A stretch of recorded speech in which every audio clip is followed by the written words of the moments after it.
So we'll get started here. We've got a lot of things to cover, and I'm going to go through everything as we talk.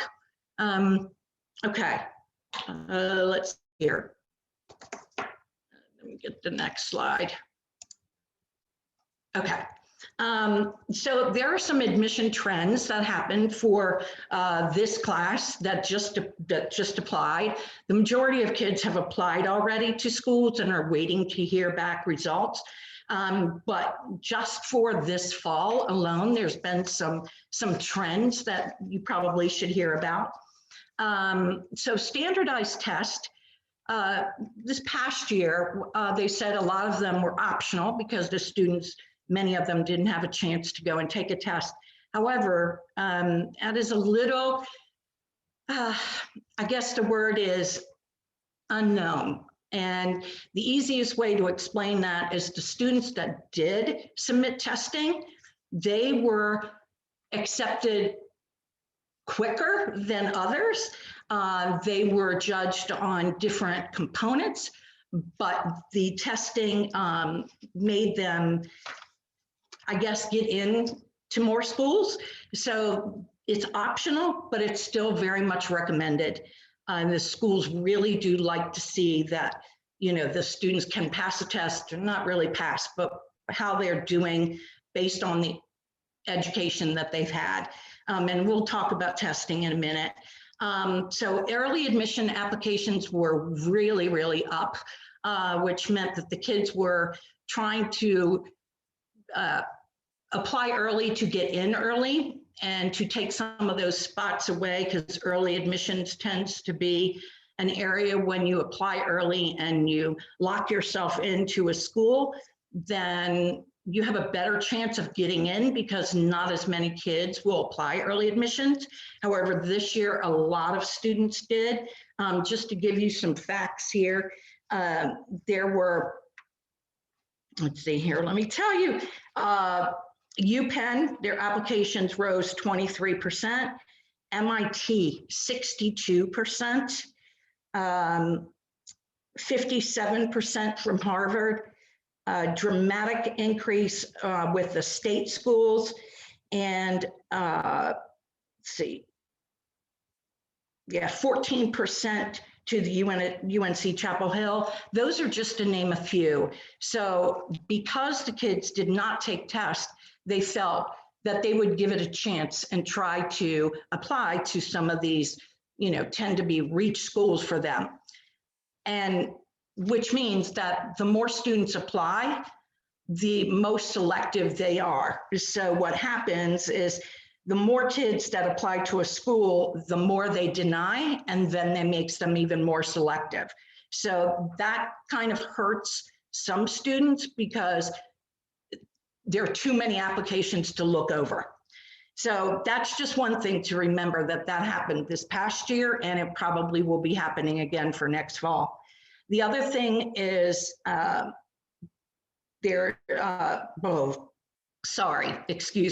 many students are taking a gap year because they're not real sure exactly if they want to go to school and possibly not have school in person. So last year, a lot of kids took a gap year. I don't know that that will happen in the fall of 2021, but again, it is there.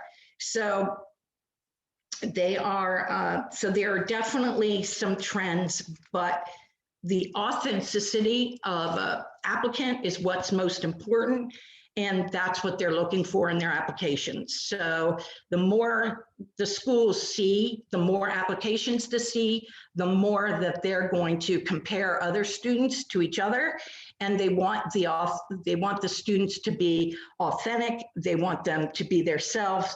They want them to be adaptable. They want to see grit. They want to see community mindfulness. And again, very different than in years past. In years past, many schools would look at a test score, would look at a GPA, would look at the school they're from, and the high school they go to, the classes they took, and then they could make a decision. And many big schools, that's how they would operate. In fact, I could look at a student's transcript and a test score and say, yes, you'll get in. This past year, very difficult to do that because there were so many other factors that they were looking for. So that's a huge trend, big difference. Okay, and then how did you respond to the COVID challenges, which our kids in 2021, 2022 will still be responding to that challenge because they're not in school. So colleges still want to hear about that. Okay, move on. And sorry, let me just, okay. So as I've said before, the quantity of applications is increasing. So more numbers, harder to get in. The enrollment levels dropped off a little bit in some of the applications last year because the kids were afraid to go. So some of it dropped off and kids were going to community colleges, or again, depending upon what the school was. And they, it just depended upon the school. The smaller the school, the more that it dropped off. So that hurts smaller schools because they have less money and less professors that work there. So it definitely has an impact on admissions. They are looking for students to be very proactive. So advanced planning is essential. They want to know that the students have done their research and they've done it well, instead of just throwing in their hat and applying everywhere. They want to make sure that the students know what they want out of a school and they can express that to the college. The first impressions when they look at an application are going to be very important. And again, because they are looking for a student to be a part of their community rather than a test taker and a student that took all AP classes. So it's a very different state of admissions than it has been in the years past. And how I predict that kids will get into a school, it's very, very different. The college process has always been a black box. You can't know who you're competing against. You don't know what other students have done. You don't know what high schools people have come from. There's so many factors that students don't know and parents don't know. So it's very difficult to say to a student or a child, this is how it is and it's black and white and this is what's going to happen. It's not that way. So, and it's always really been that way. You put your applications in and at the end of the day, you are either in or you're not, and you don't exactly know why. So we're going to talk about applying and making yourself more attractive to a college and what needs to happen. Okay, so what does a college want? The very first thing that they're going to look at is the transcript. So what types of classes did they take? Did they take all honors? Did they take all APs? Did they take all regular? If they're in a magnet school, did they take the most challenging classes at the magnet? It really depends upon the high school that your child attends and what classes they're in. Some high schools have special different magnet programs within their high schools. I know Northwest does. There are many, many schools that tend to have that. So what has the student done to meet their passion and to find classes they like? Now, let's talk about transcript in classes a little bit, because I think that this is an area that I need to discuss a little bit further. It is not a matter of how many APs you take. There isn't a college out there that is going to look at a transcript and count how many APs and how many honors that a student has taken. They're looking for APs and how well you do. So it's better to be in an honors class and get an A rather than being in an AP class and getting a C. Yes, they see that you're challenging yourself, but pulling out a C in an AP class means you weren't ready for it. So if you're not ready for it, don't do it, because that's not a good impression for a college. So you want to make sure that you want to take APs that you like. So why take an AP in calculus if you don't like math? Same thing with world history. You hate world history. Why would you take an AP class in that? take the honors and take an AP in something else. Find an area that you love, that the student loves, and do well in it. You know, if they're a science student, take more science classes, but the transcript is critical. This is the first thing they are going to look at. They're going to look at the high school they attend. They're going to look at how many APs are offered, how many honors classes are offered, how well did you do? Did you get straight A's all the way through? Did you get A's and B's? Are you performing below level? Again, very, very, very important. So consistency, taking an honors class, moving up to an AP class is fine, but they are not looking at every AP that is there. So make sure your student knows that, make sure you guys understand that it's not a matter of how many, it's a matter of how well. So the next thing, what do they want after a transcript? So the character of the student, their grit, who they are, what they do. Are they unique? Do they have, are they working at the school in their government? Have they taken a leadership role? Are they involved in their synagogue? Who are they? What are they doing? Are they doing more community service? Are they doing more sports? And again, I'm not saying one is better over the other. I'm just saying that's what they're looking for. They're looking for how did they spend their time? What did they do over the summer? And again, this is not a matter of how much they do, it's a matter of what you do. They would like to see a student be consistent and do something for a long time. So let's say Boy Scouts. You've been in Boy Scouts, you've been in Girl Scouts since you were in first grade, and you go all the way through 12th grade, and you're an Eagle Scout or whatever of the highest rank that you can be in that organization, then that shows commitment, that shows loyalty, that shows persistence to stay with something. That's what they want. So when they look at a student and they look at that character, that's what they want to be on their campus and to be a part of their community. So you have to remember, when a college admission person is reading your child's application, they want to know, are they going to come to my school? Are they going to fit in? How are they going to do this? So it's very important to show that in an application. And how do you show that? Again, we'll get into that. But character, grit, personality, all of that is very important when they're looking at a transcript. Courage, bravery, conscientiousness, I could just go on and on. So just remember character and grit. So standardized test scores, again, many of the schools will tell you that they're test optional. However, I want to read you something because I think it's important for you to know.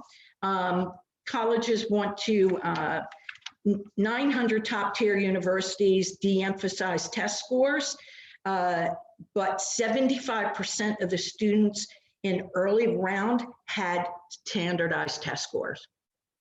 There it is. 75% of the kids that they admitted have test scores.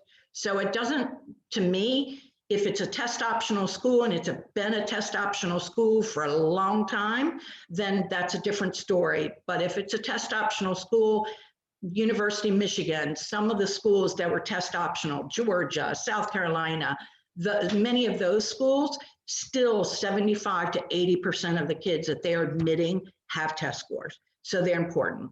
One thing that I do want to tell you, though, that has changed within the last week.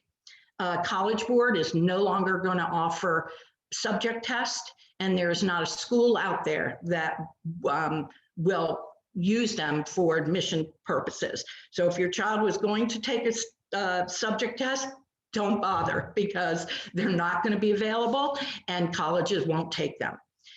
Will they take an AP score test? It depends. You have to remember that not every high school is able to offer an AP test.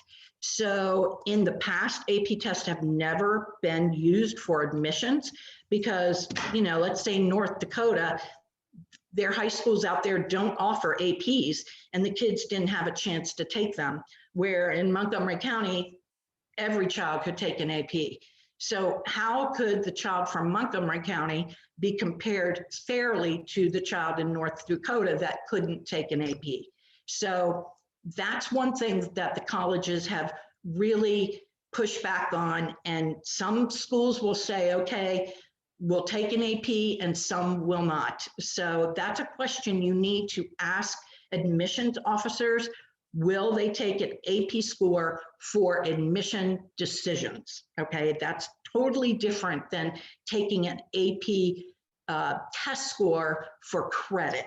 So we're looking at admissions, and we're looking at how they view your child as a test taker. So again, when I worked at Clemson, we would never ever look at AP scores.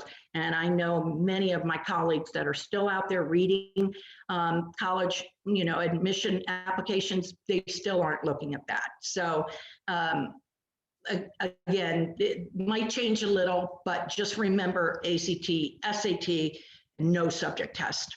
Okay, we can talk about test scores a little bit longer, but they're still important. Extracurriculars, we've talked about this a little bit, passionate about them, staying with an extracurricular for a long time. It's not a matter of doing one club, stopping, doing another club, stopping, doing another one.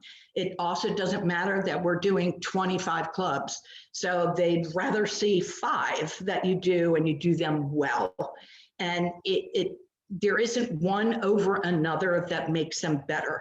You can't say, okay, well, I'm the, president of the, social activist group, and I'm the president of Key Club.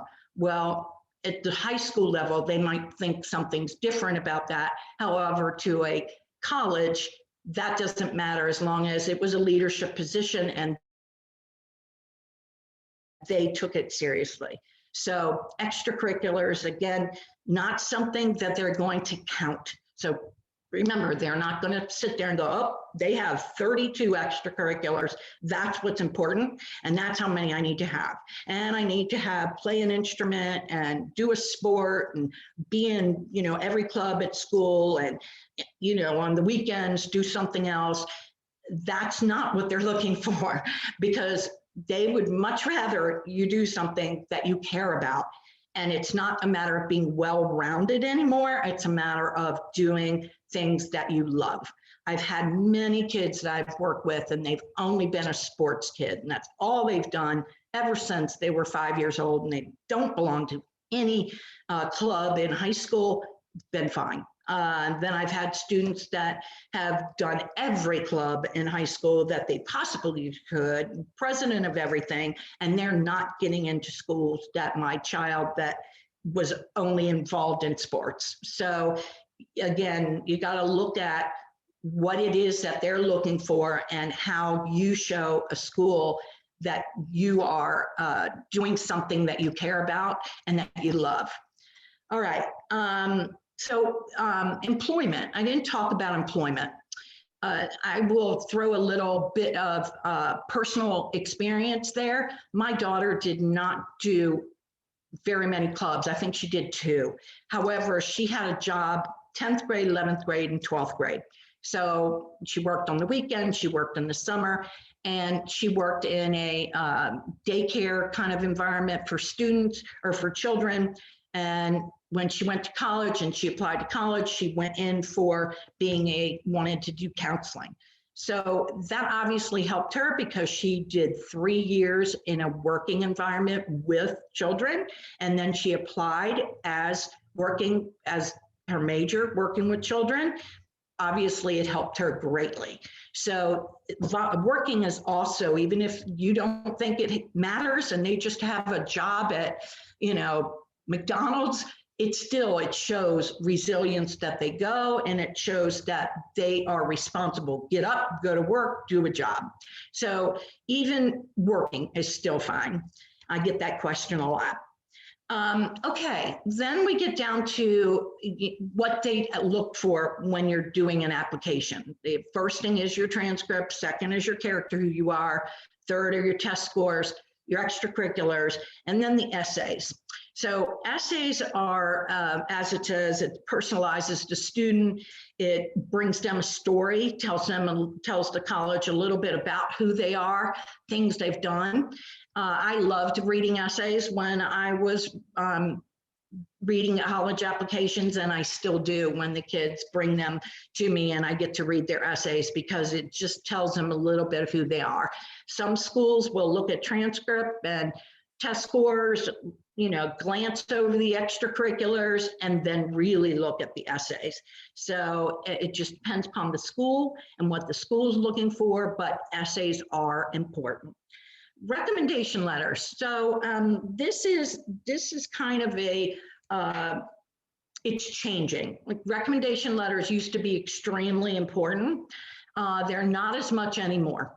Do they want them? They still ask for them. Some schools do. Penn State no longer wants them. University of Illinois, there are a lot of schools that do not want them, because obviously it's one more thing they have to read, but they all say the same thing. I've never, ever, in all of my years doing this, over 20 years, I've never yet read a recommendation letter that's poor. So they all say the same thing. Susie was in my class. She answered questions, et cetera, and they're pretty generic. They don't really say a whole lot about the student. So some schools are not putting any emphasis on them.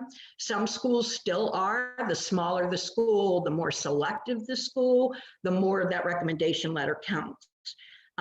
When your child is asking a teacher to write a letter of recommendation, make sure that they pick a teacher that, let's see how to put this. The teacher's organized, the teacher gets their homework back in time, the teacher comes back with good notes to them, personable, that type of thing. They're going to look for recommendation letters that, again, can tell a story about the student. So this is important. Your child's going to have to ask the spring, so probably April, May, and definitely before school's out in June, because some teachers will put a cap on how many letters they will write. So especially if they're a really good teacher and they get asked a lot.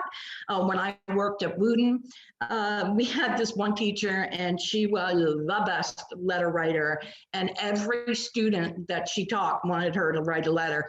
And she finally capped it off and said, I will only write 25 letters. So first come, first served. So, and she told them, you have to ask me before school ends. So again, have your child think about this. Who do they want to write that letter? And pick a teacher that, the other thing is a core teacher. So English, social studies, science, math. Not really a foreign language, not unless the child is going to be doing international relations and took foreign language all 4 years. That, then that's a different story. They don't want letters from coaches. They're not a teacher. They don't want letters from employers. They strictly want teachers. Some schools will say, we want an English and a science, or some schools are very specific in what they ask for. And that's something, when you do your research, or your child does your research, something to look for and ask. So again, it's at the bottom of the list of what colleges are requesting. The more test optional they are, the more they're going to look at everything. So those letters are going to be important if your child ends up not submitting test scores. But basically every year, this is what they want. Getting that transcript is most important. Okay, so let's talk about it. Let's talk about, how do we get there? What do we need to do? So right now, your juniors are picking their classes. In fact, probably the majority of them had to turn them in, first part of January. And what classes and electives are they going to take for their junior year? Some students think, oh, senior year doesn't matter. I don't have to take the hardest level classes. you know, I can leave school early. No, no, and no, and no. This is not the time to slack off. The senior classes are just as important as the other years. And again, what are they doing? So for example, if your child took AP English language in 11th grade, and then in 12th grade, they want to go to honors English, that's a drop down. And, you know, college would say, well, why? You know, now, if they're failing their AP language class, then again, they probably shouldn't be there, but that would be a reason why they would go into an honors class. But once they're in AP English Lang, the next step is AP English Lit. So those are the types of things that they're going to look for. The other thing they're going to look for is the math, same thing. You're in, you know, you're in AB calculus, AP AB calculus. Why are you not moving on? Now, why are you taking calculus with application? So that course rigor is going to be important. What electives do you take? Because by senior year, you have more options. Take electives, have your child take electives that they're interested in. So if they really are going to go to college for art design or architecture or that type of thing, then they should probably be in some art classes. If they love computers, then they should probably take every computer class they could take. Doesn't matter if they only want to do coding, they still should be taking some, you know, computer design classes and whatever the school offers. They want to take business. If they really want business, they should maybe take a finance class, a marketing class, even though I hear the kids and they're going, oh, but it's not an honors and it's not an AP class. It doesn't matter because it is an academic class. So they're not taking 3 courses of PE and they're not taking, you know, an aid. And sometimes they do have to take an aid just because the way it falls in their schedule, and that's fine. But, you know, their academic level of classes are very important, and what they take and what they think they're going to get the grade in. Dual enrollment, that tends to be a really big subject now, and the kids are like, oh, I want to do dual enrollment. So here's my opinion, and a lot of people have a very different opinion than I do, but I will tell you on the college side of what they think about dual enrollment. The more selective the school is, the less they want to see dual enrollment. And the reason is because you're going to come to college and do college work when you're there. Why do they want to see that you did college work when you were still in high school, when you could still take high school classes? For example, multivariable calculus. Why would you go to a college and take, you know, an advanced calculus class when you could have taken it right there in your high school? They would much rather you be in high school all day because they know that a college class is only maybe 2 days a week or 3 days a week, and you have off, you know, 3 full periods for this college class that's not happening 3 periods a day. So you got to remember that they're looking at academics.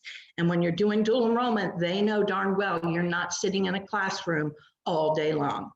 The other thing about dual enrollment is what's the class? If it's a business class, intro to business, and you want to take business, that might be a different story if your high school doesn't offer that. But just to take dual enrollment, just to take it to get out of school, might not be a good idea. The other thing about dual enrollment, and everybody kind of forgets this, let's just say your child signs up for dual enrollment and, you know, they don't take it seriously and they go to class and they do poorly and they pull out a C. Guess what, mom and dad? That C carries them all the way through college. So that GPA that they got when they were a high school senior and could have cared less about, then guess what? Now they're in college and they're a sophomore and a junior, and it's hurting their GPA. So, and remember, in college, you don't get anything that's weighted. So whatever they get is what they get. So I always try to warn kids and parents about that, because this is not just, oh, gee, let me just get out of class. If they're going to do it, they have to take it seriously. The other thing about dual enrollment, if you think a college is going to accept that credit, you need to make sure. I will tell you, if your child's going to a Maryland college, anywhere in the state of Maryland, then, and they take a class at Montgomery College, it will give them credit. What credit? I don't know, but they will get credit.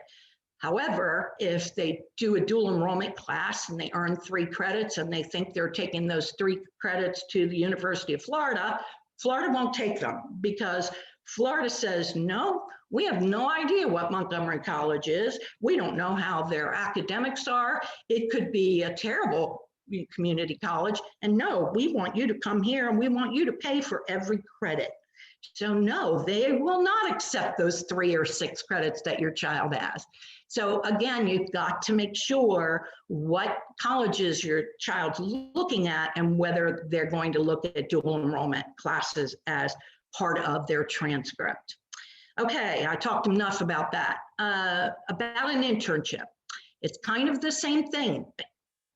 Excuse me, an internship is what are they leaving school for? Are they leaving school to go to work at, you know, Jiffy Lube or whatever? It's the first thing I thought of. Or what type of internship are they going to do?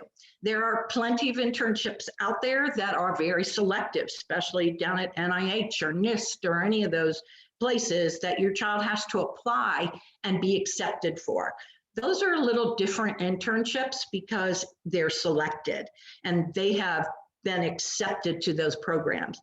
But to do an internship, again, it kind of looks like to a college, well, wow, they didn't want to stay in high school, so they didn't want to do that. So, okay, they're going to do an internship. Here's the other thing that I need you to think about. There is no syllabus when you do an internship. The child could be doing anything. So there is no set parameters for them. There's no test taking. There's nothing to say how you've done. There's no measurement. So an internship also has to be that when they're looking at it. Will I tell you that colleges will deny your child if they do an internship and leave school half a day? No, not all schools are going to deny your child, but if they want a really selective school, then yes, I have to tell you that internship better be really special. So something to think about. And again, internships can be great and they can not be so great. It truly depends upon your child. I would rather them do an internship if they're going to stay in school and, you know, get C's because they hate it, then that's a different story. But get an internship that is meaningful and not just working at, you know, a toy store or something. You want to get an internship that is impactful for a college to see, oh, wow, they want to go and be a nurse. So they're working in a doctor's office or they're working at the hospital. So those are types of things that will help. But an internship is better to do over the summer. Obviously, COVID hit and that really had an impact last year. Hopefully they can do something this summer, but if they can't, get online, have them do something online. There's so many opportunities. Okay, so we did course planning, which is coming up. Activities, how many? I've talked about this before. What kind do I need? Yes, you need them, but how many you need is not, you know, again, not 42. And participation in something you enjoy. All right, standardized testing. I told you about this already. How do you know if you need to take them? Contact the school. They will tell you if they are a test optional school and they have, and they are saying they're optional. Remember, that is a word, optional, and most of the time they still want them.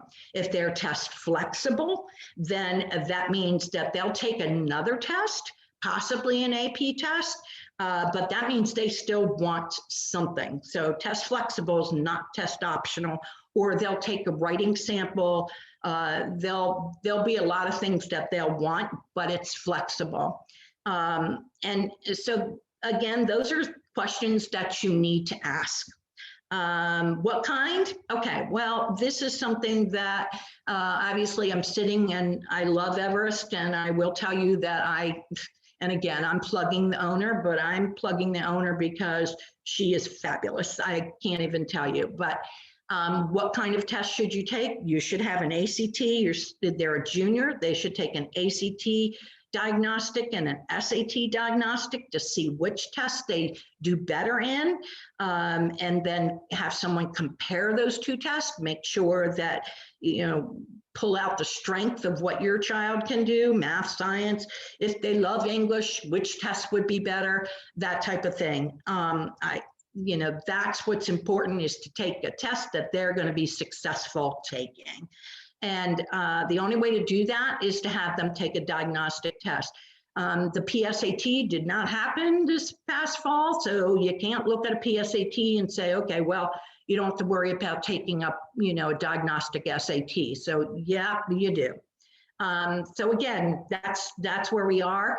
I'm positive that MCPS is not going to do any practice SATs or ACTs because of COVID. And so you need to find a place for them to do that and then do it. But I would get this testing done before the fall.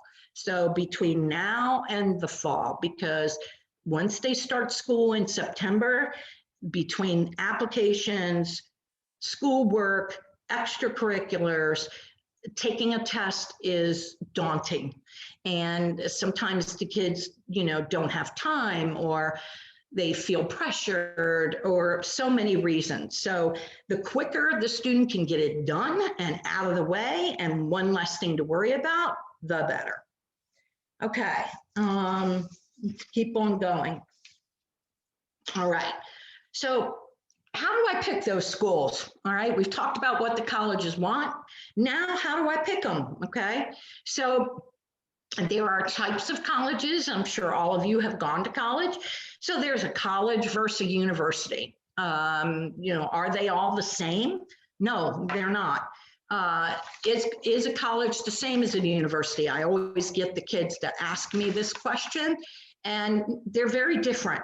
So colleges tend to be liberal arts schools, and liberal arts schools, believe it or not, I'd say even within the past 10 years, parents and students felt like, oh, well, it's just a school that they don't have any science or computer science, or they're not math heavy. Well, a liberal arts college is very much a school that has everything. So all 4 years, they'll take a math, they take a science, they take a social studies, and they take an English. However, they have an enormous amount of choices.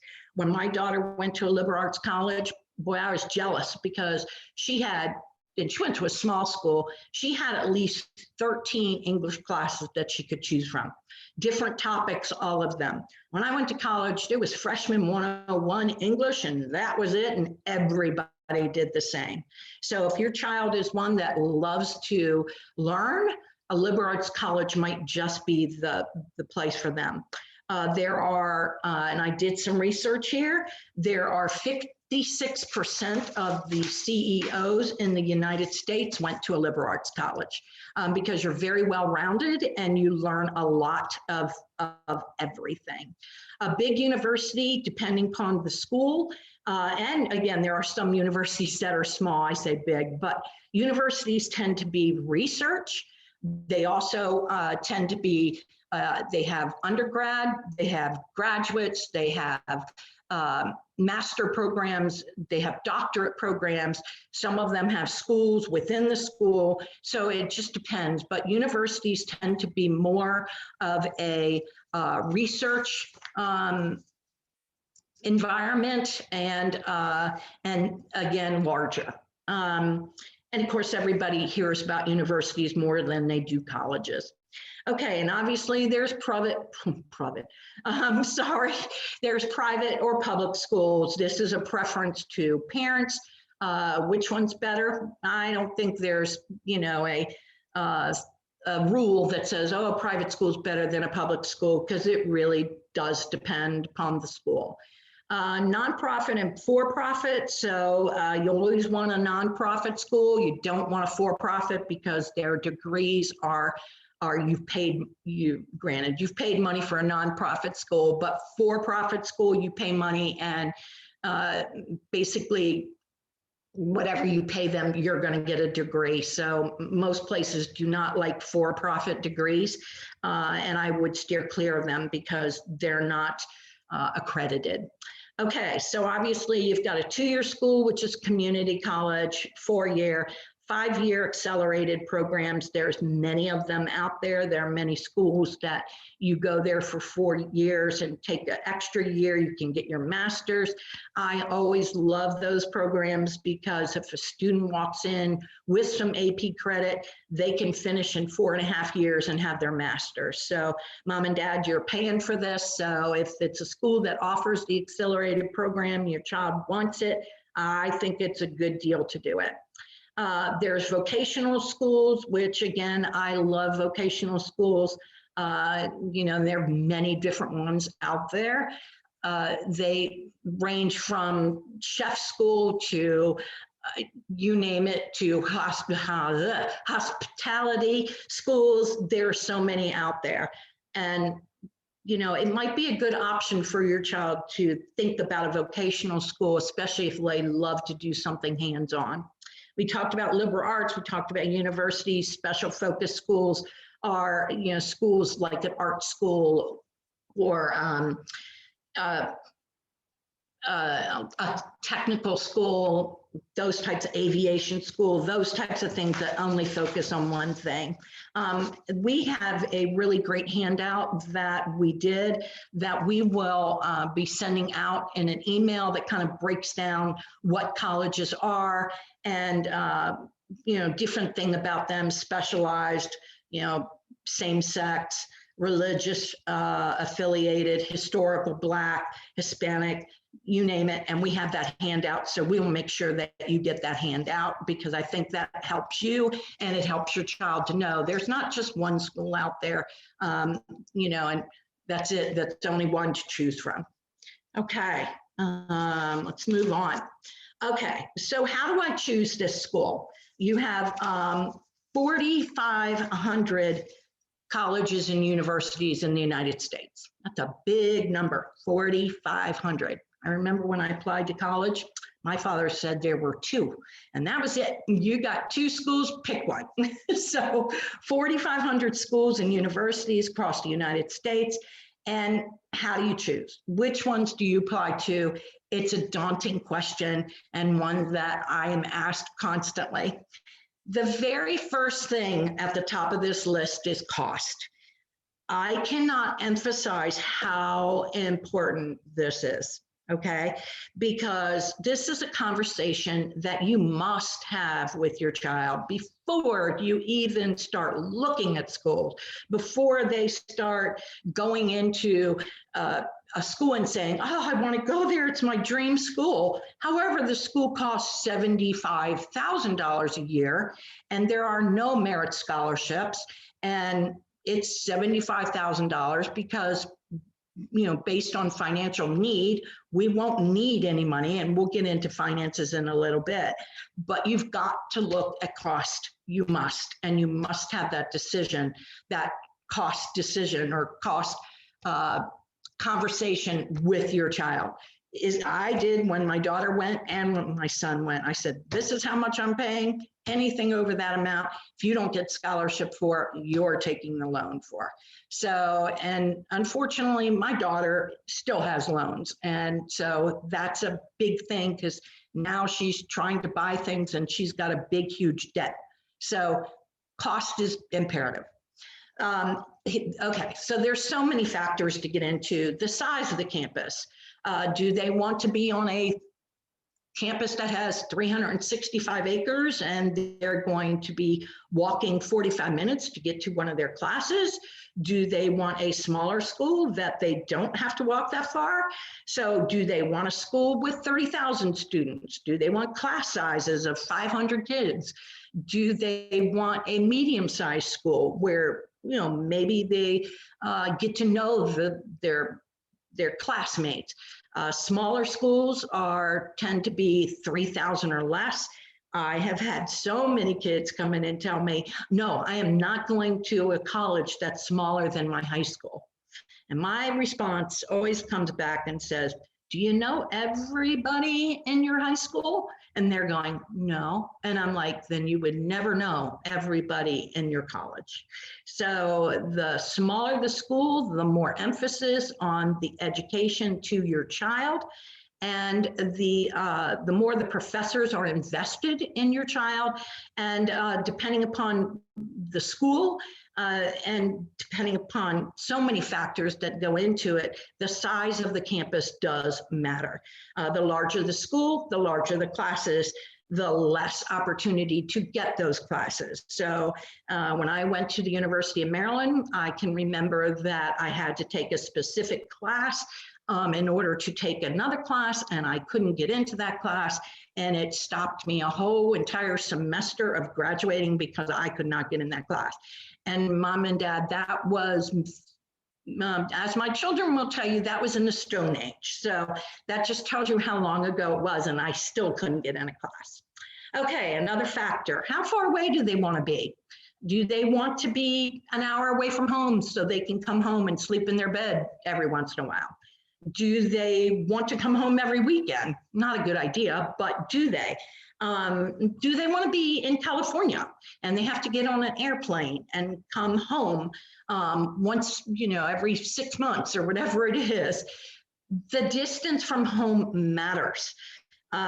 Again, I talk about my daughter a lot, but it's an experience. And I also talk about my goddaughter as well. We went to see a school. It was about a 7-hour trip in the car. I'd say after about 4 hours in the car, both of them turned around and said to me, "Are we there yet?" And they weren't 5 asking me that. And they realized, wow, sitting in a car for 7 hours to go to a college, that's a long way. So again, distance from home makes a difference. Tell them, show them, do you want to get on an airplane? Do you want to take a bus? All these factors come into play. Extracurricular offerings. What does the school have? Does the school have a mock trial club that your child loves? Do they have a Quidditch club? Do they have water polo? There's so many things of what do they have that maybe your child loves and that school has. It just really depends upon the school, but that's a big thing because remember, they're going to live there for 4 years. And we all know that extracurriculars are going to be an important part of their college life and their experience on campus. So extracurriculars are going to matter. Doesn't matter if you want a Catholic school or you want Mormon or whatever that you want. Does that matter?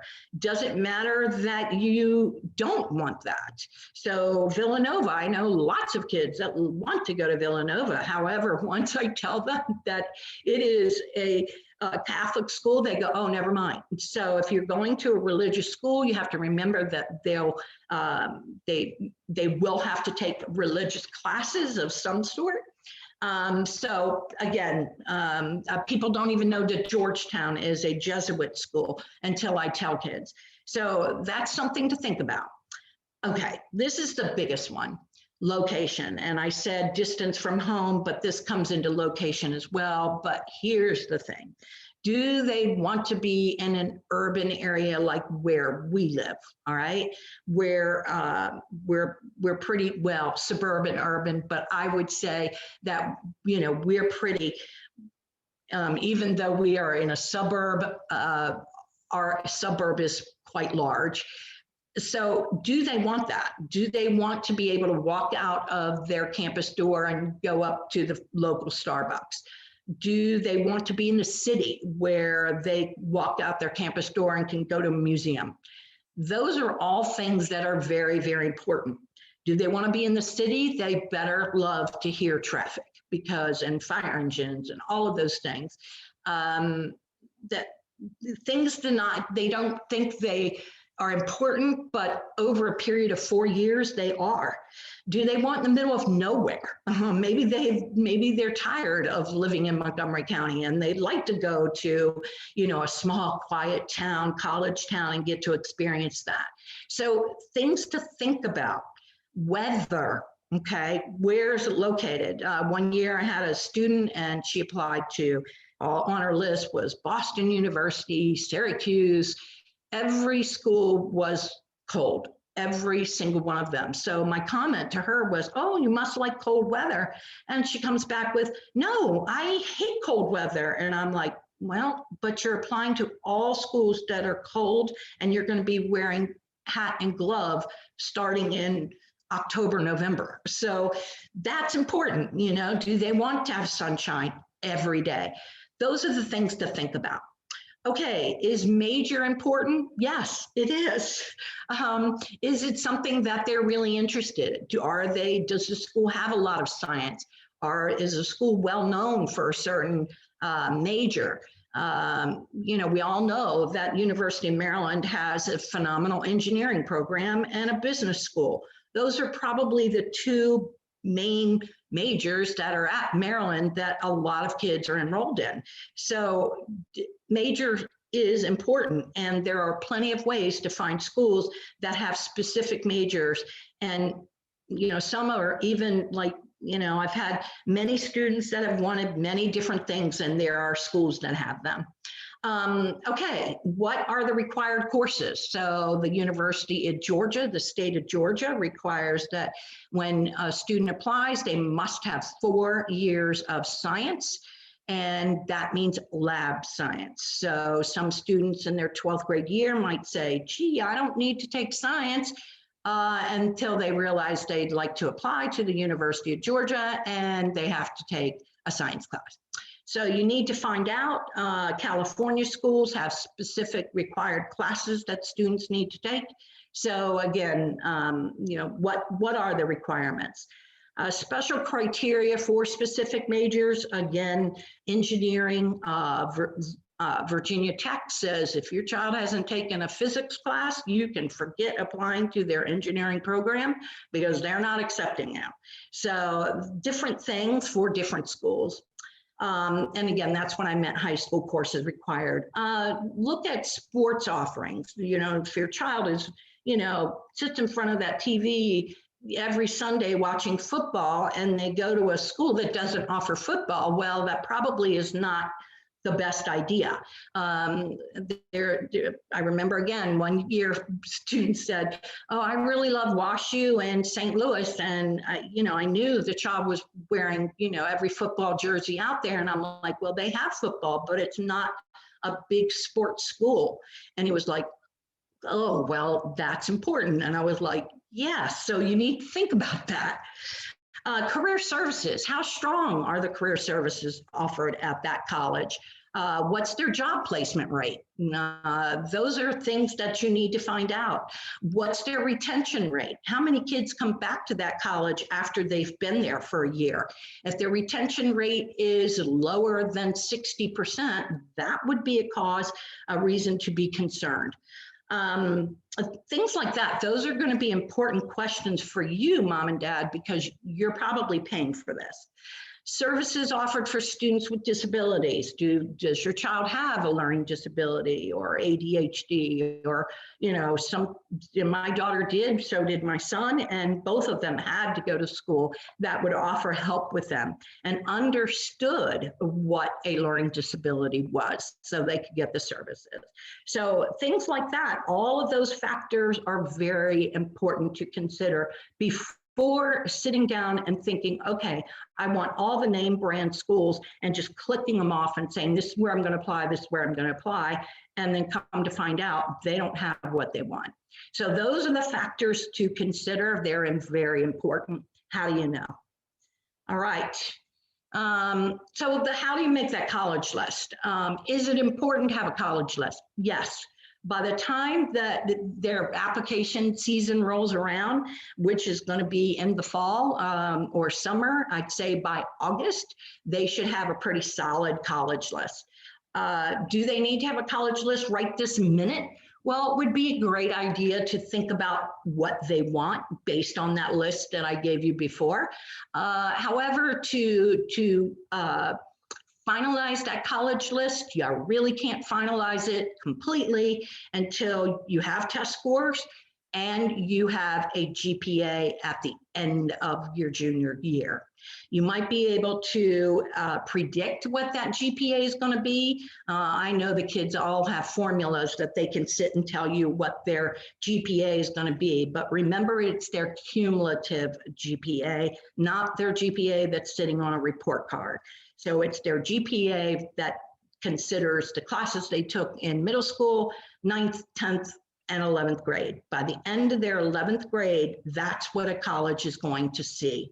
They're also going to see what classes they're taking the senior year, but that GPA, you're not going to know the full GPA until the end of their junior year. So it's yes, you can make a tentative list, but some colleges might come off of that list based on how you finished their junior year. And I always tell students when I'm talking to them in the college talk, I always say, this is the most important semester you can possibly have, because at the end of this semester, that's it. You don't get a second chance to go back and change that transcript.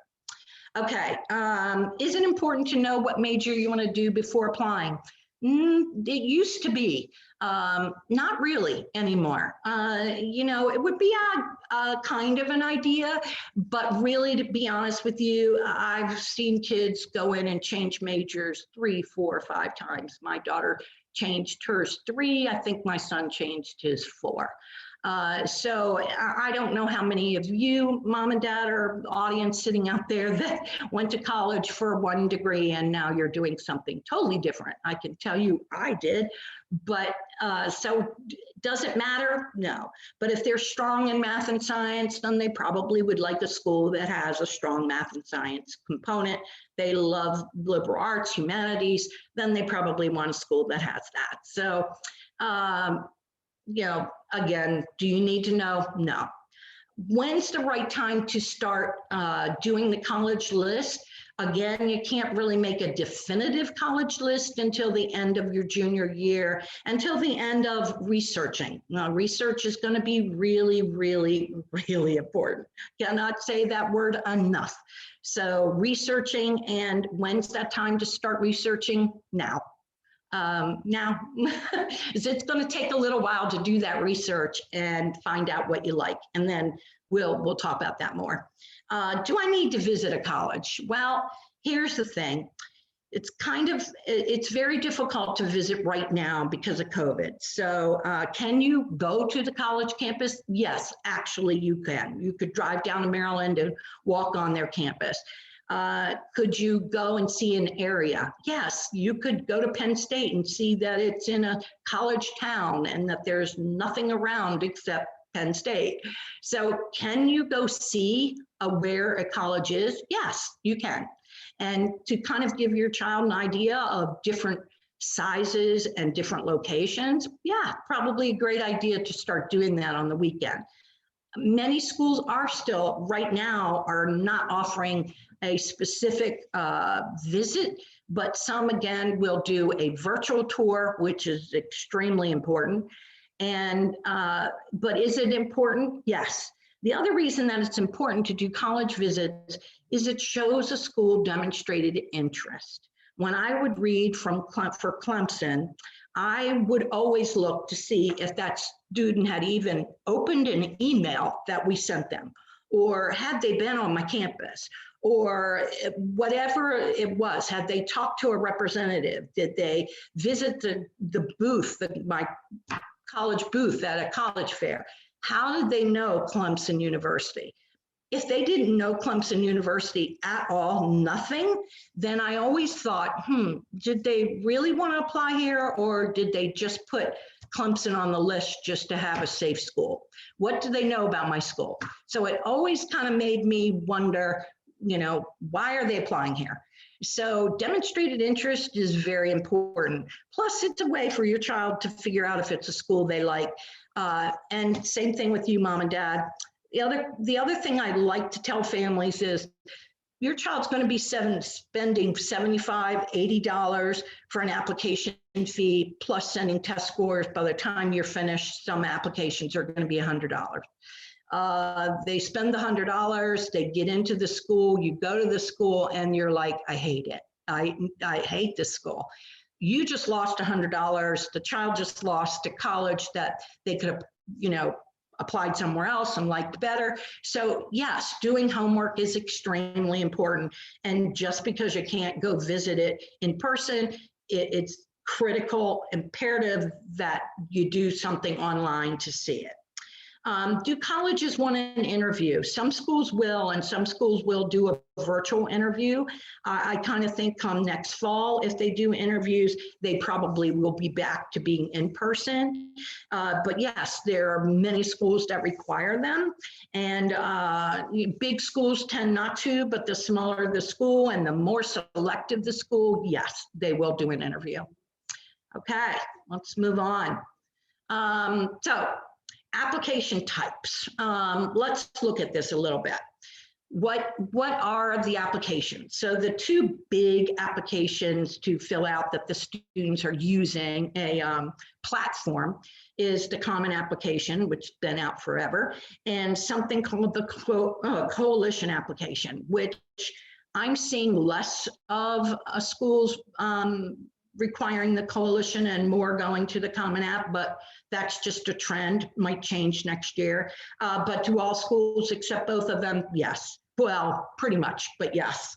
If a school accepts Common App, then they might not accept Coalition, and Coalition, they might not accept Common App, but they're pretty, they're gonna take one of them. California schools have their own application. You can't use Common App or Coalition, they have their own. And there are some other schools that only have their individual application. And Towson University's one, Georgetown specifically has their application. There are plenty of schools out there that you can only apply to them through their application. Let's talk about decision programs. We talked about this a little bit earlier, that more and more kids were applying to schools under early action and under early admission. So the earlier you're applying, the more kids it seems like the trend is the more kids you're applying against. Regular decision is right around now, believe it or not, first part of January, first part of February, mid-February. There are many, many schools that have regular decisions right now. Single choice early action. This is what we call either that, single choice, or you might hear about a decision called restricted early action. And that is going to pertain to only private schools. And it means that if they are restricted or single choice early action, it's basically specifically what it says. You are only going to apply to my school under early action. Stanford is one. Vanderbilt is one. So they're saying, if you're doing my school early action and I'm a private school, you can only do me. How do they find out? I have to be honest with you, I have no idea, but they do.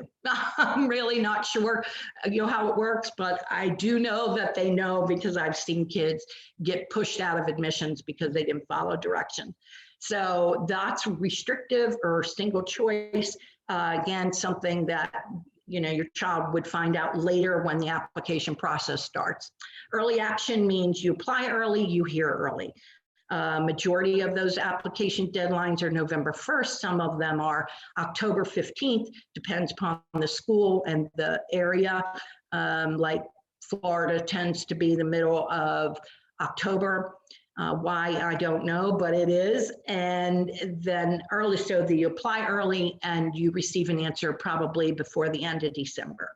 Early decisions are binding, okay? And binding means if your child is applying early decision 1 or early decision 2, and there are 2 different dates there, they get in, they're going. And that is, there are no guarantees of money whatsoever. So no merit money, no nothing. They don't have to, because you signed a contract that says you're coming to my school. So I tell the kids and moms and dads, be very careful with this, because that means that your child is making a huge commitment to that school, and will take every other school off their application list if they're in. So something to think about very carefully before they rush into that decision. Priority, Clemson uses priority, means that you need to apply by December 1st. Just means they give you priority for scholarships. Rolling admissions, Pittsburgh, Penn State, there's a lot of schools out there that once you submit the application, about 6 weeks later, you get an answer. Kids love to do this because then they kind of know that they have a college that's accepted them or college that hasn't accepted them, and that they might need to work a little harder on that application. So those are the typical ones, and you're going to hear a lot about that when closer to the time when your child's applying. Just try and want to give you all the information that I can. Excuse me, I need to take a drink here and we'll move on. Can I just ask a question? What's the difference between single choice early action and early decision? So single choice early action is not binding. So early action is not a binding school at all, but single choice is just strictly for that specific school, which again, you can only apply to one. So if you're applying to Stanford, Stanford has single early action, and you want to apply to Vanderbilt early action, you can't. So you can only apply to one early action school. Can you apply to public schools under early action? Yes. Only private schools, single choice early action. Early action's not binding. Early decision's binding. Does that help? Yep, thanks. Okay, sure. All right, let's go to the next slide. And okay, what is included in the application? So, again, when I applied, I won't even begin to tell you, there were no computers, there were no anything, probably the same, mom and dad, when you applied, we filled it out by hand. I never did an essay, put my name, my address, my high school, where I went, classes I was in, and sent it off. I do not remember putting all of this information. So that's why applications have gotten complicated, is because of the content of what goes in there. So I want to break it down because this is so important for you to know what colleges are seeing on an application and why they take time. They're not something you can just, again, fill out, throw it in. Okay, so obviously all of their personal information, name, race, where do they live, all of that good stuff. Your information, where did you go to college, what's your occupation, and financial. So one of the very first questions on the application will you be applying for financial aid? Now, again, we're going to get into finances before the end of this evening, but it's something that's coming and you need to talk about it, and they are going to ask. The current high school information. So where did they go to school? Will they graduate from this school? Are they graduating early? Or, have they been at that school all 4 years? They'll ask what the GPA, what their current weighted GPA is. They'll ask how many students are in their senior class. They'll ask what does the high school rank? We do not. There's no ranking in Montgomery County. I don't think public or private schools have ranking. However, I haven't seen it. There could be 1 or 2 private schools out there that still do rank, but in Montgomery County, we do not. So always the kids will put not applicable, but that's the type of thing they're going to ask. They want to know what classes they're in for their senior year, and they count on those classes because guess what? The transcript that comes to them from that high school better be the same classes that they have put on this application.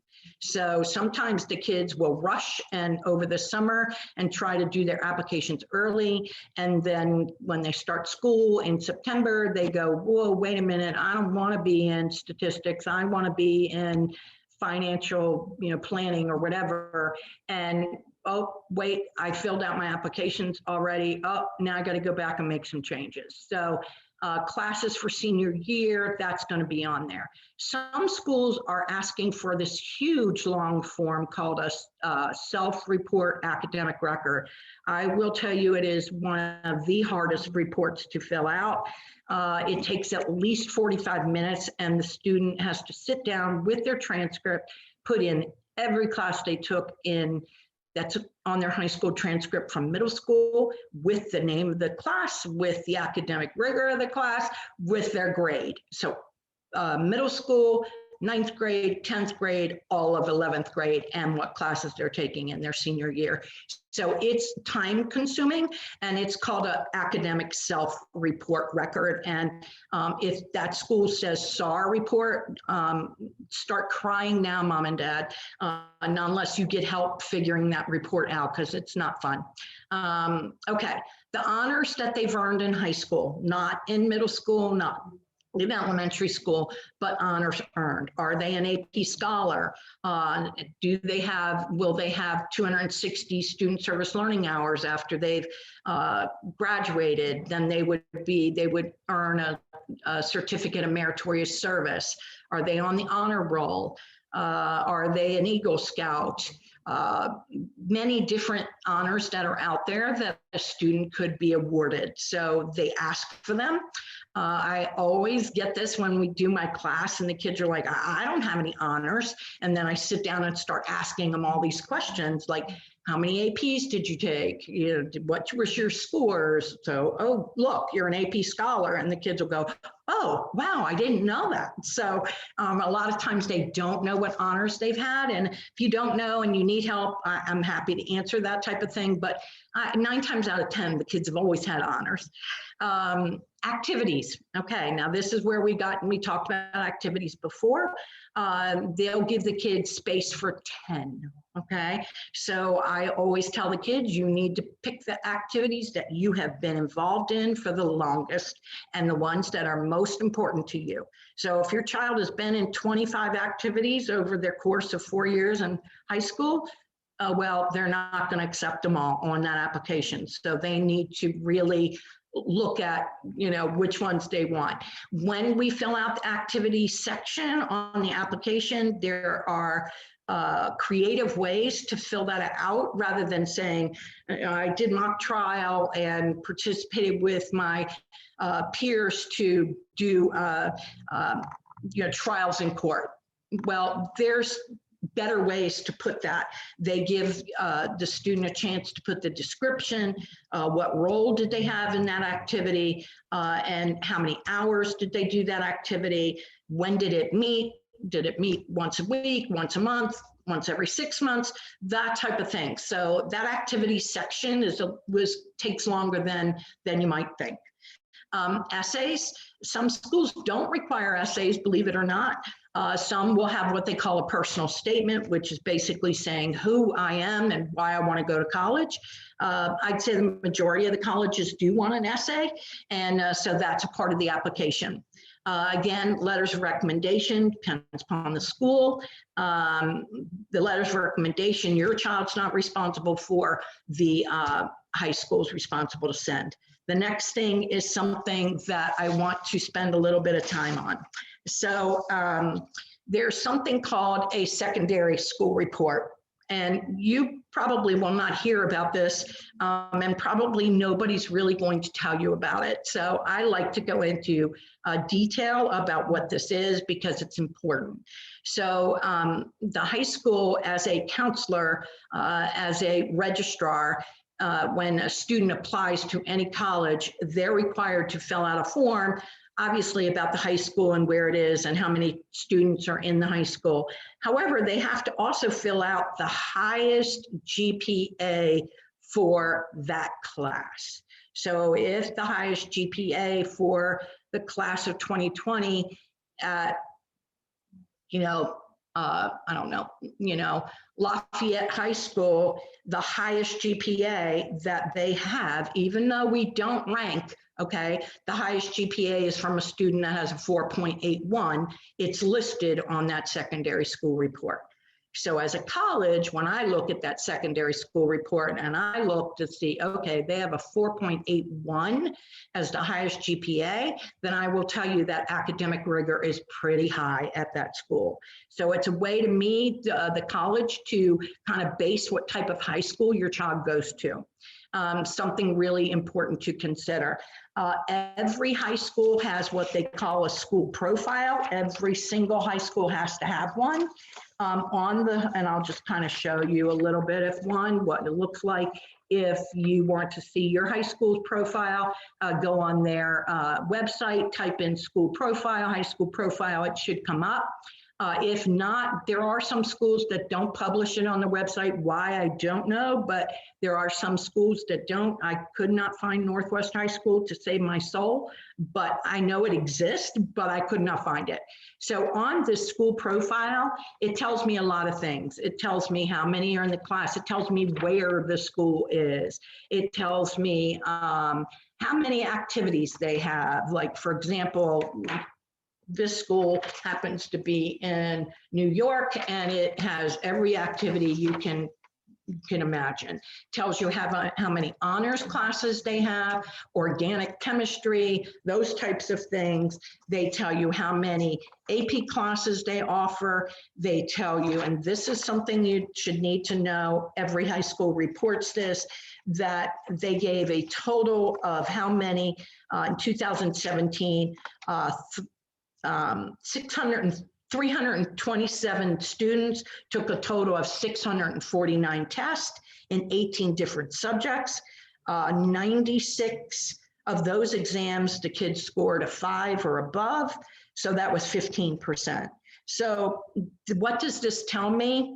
Probably that they're AP classes, the kids are not doing too well in. So they're not scoring high numbers. So either that is a reflection of the teaching and that it was watered down, meaning that an AP class is really not as impressive at this school that it would be at another school. I won't go into the differences because I don't know where high schools your kids are from, but in Montgomery County, there's a huge wide discrepancy versus AP scores. So you've got some schools that, you know, if you look at Poolesville High School, I think, you know, out of the 300 kids that go there, all of them get 5. So those are the type of things that's on it. You know, Churchill has theirs. I'm looking at Wooten's now, and it tells you how many numbers they have, how many kids were AP scholars, et cetera, et cetera.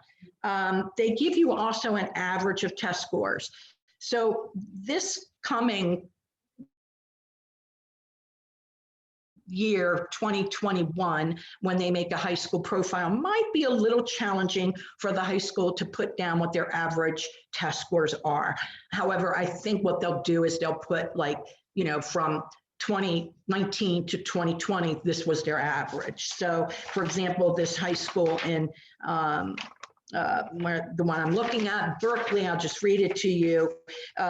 They had 150 students take the ACT, and the average composite was 25.4. They had, let's see, where's their SAT on here? And they had 308 students take the SAT, and the average score was 1085. So again, this is something that is different rankings.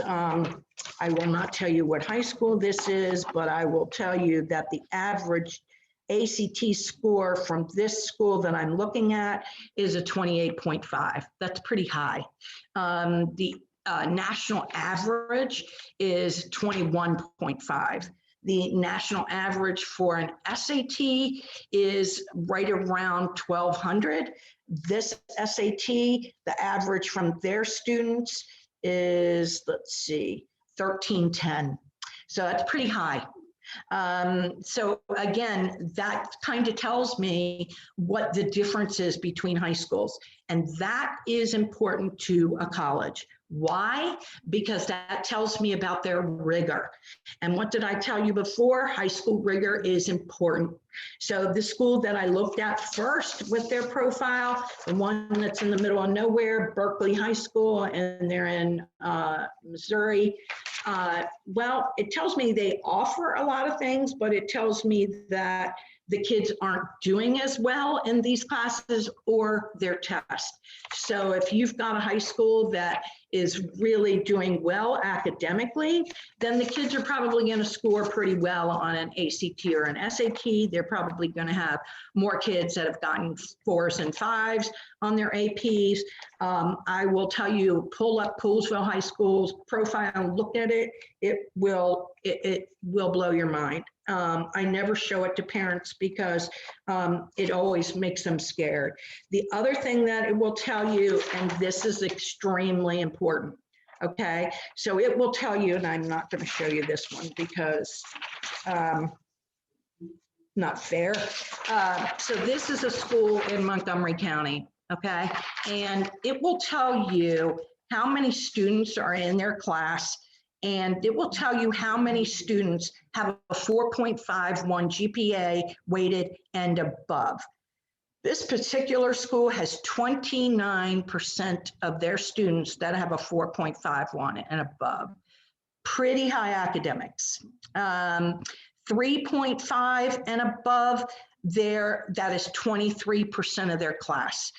And 4.0 to 4.5 is 33%. So when they tell you that, do you rank in, does your high school rank? No, we don't rank in a specific number saying your child's number 1 or number 2 or whatever. However, they can pretty much figure out where your child is. Are they in that top 5%, the top 10, the middle? Where are they and how do they fit? Well, at this specific school I'm looking at, if 29% of the kids are 4.51 and above, and they only have 400 kids in their senior class, that's a lot of kids that are 4.5 and above. So that's kind of where you look at that. And it's called a distribution of cumulative averages, and every school must have it on their school profile. If they don't have it on their school profile, I will tell you it will hurt this child that's applying, okay? Because the college has no idea. When I read for Clemson, I would get kids' information, and if they did not have a good school profile, I had to rely on that secondary school report because that's mandatory. They have to submit one, and on it, it has to submit the highest GPA at that class. And then I kind of looked to see where they were. I went online. I would look to see where the school was, etc. I tried everything I could because the high school profile is really important. You can only imagine when I worked for Clemson, in one admission cycle, just one, and I only read for, I didn't read for Montgomery County, but I read for Baltimore and over in Baltimore, and out of Baltimore in that area, Baltimore County is what I read for. And I read over 3,000 applications a year. So if you can imagine, and they wouldn't submit this information to me, I had to go online and find it. So again, it's something that we needed.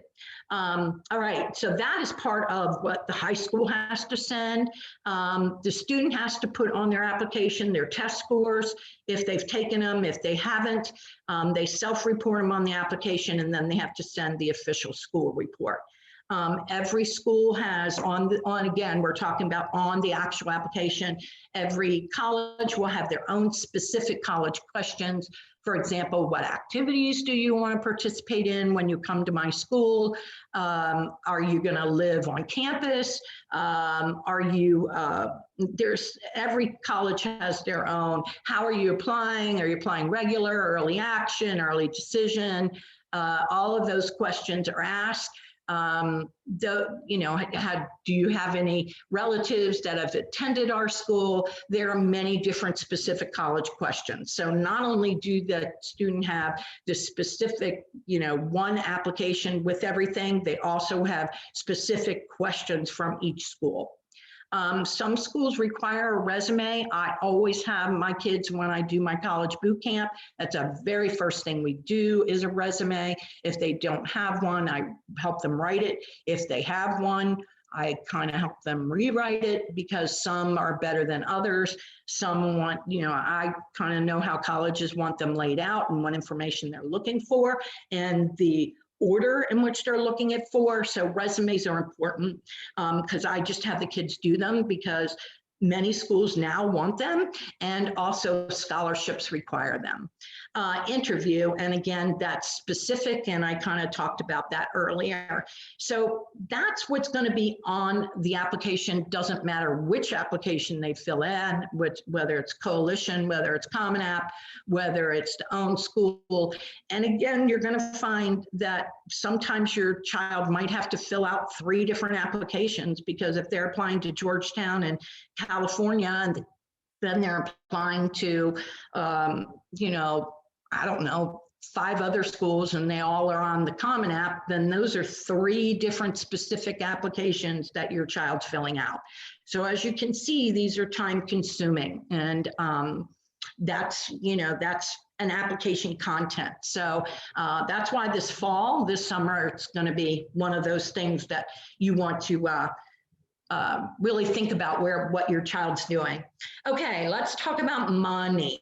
Okay, so we talked about money in the beginning and telling you how important it is to talk about cost.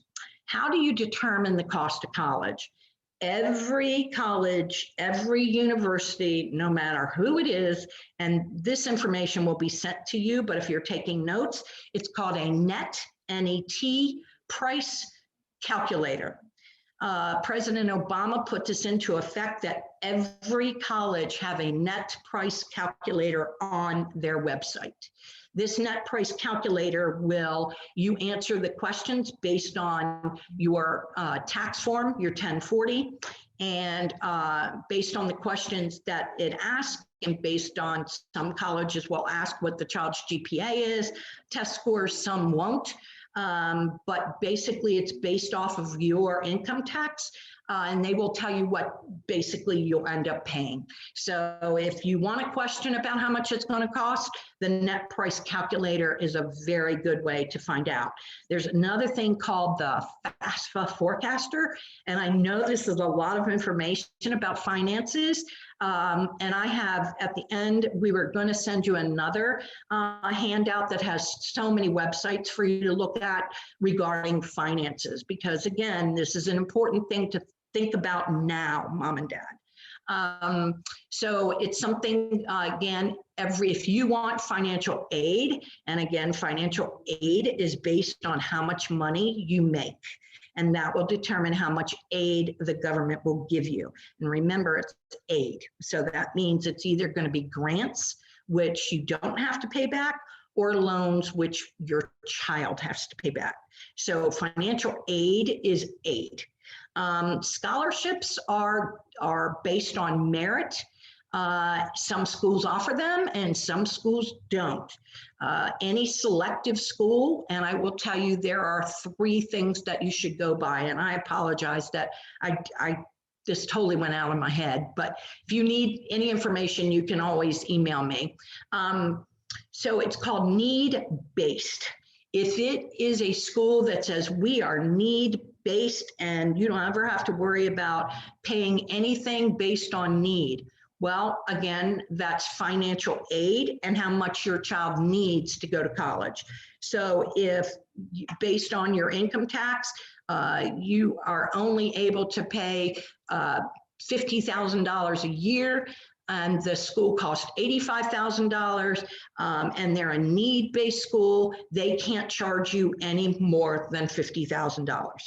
So if it's a need-based school, they do not have scholarships.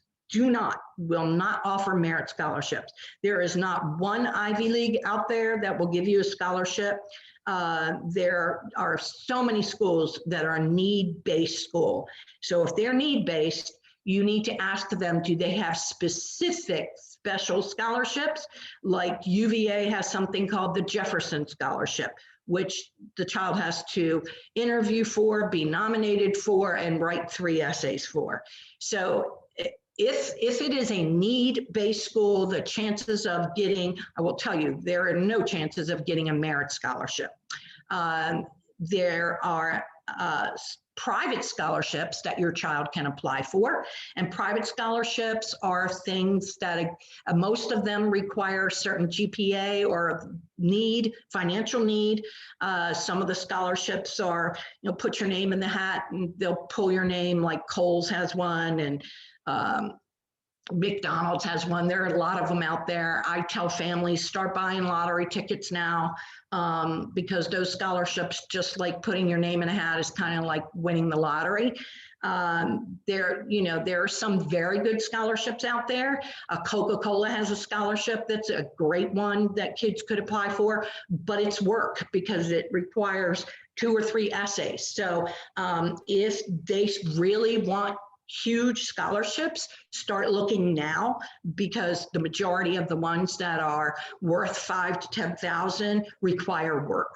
I also have given you where to look for scholarships on this handout on websites, and there are many search engines that are very good for scholarships. And again, I would advise that you search scholarships based on financial need or based on merit. And again, when do you want to start looking for them? Now. Some will not be eligible for your junior now, some will.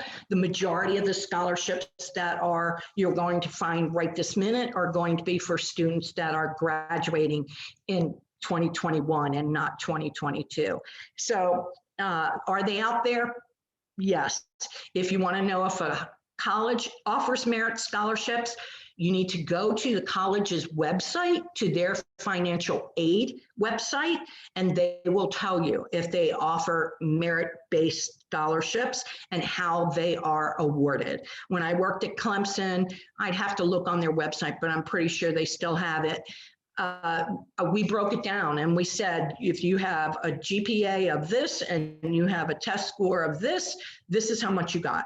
Right off the bat. There was no questions whatsoever. I know Ohio State does that with out-of-state students. So there are some schools that are pretty upfront about it, and that will tell you, based on, your GPA, this is what you'll get. Some schools do not, and you just kind of have to, like, oh, well, I don't know if I'm going to get one or not.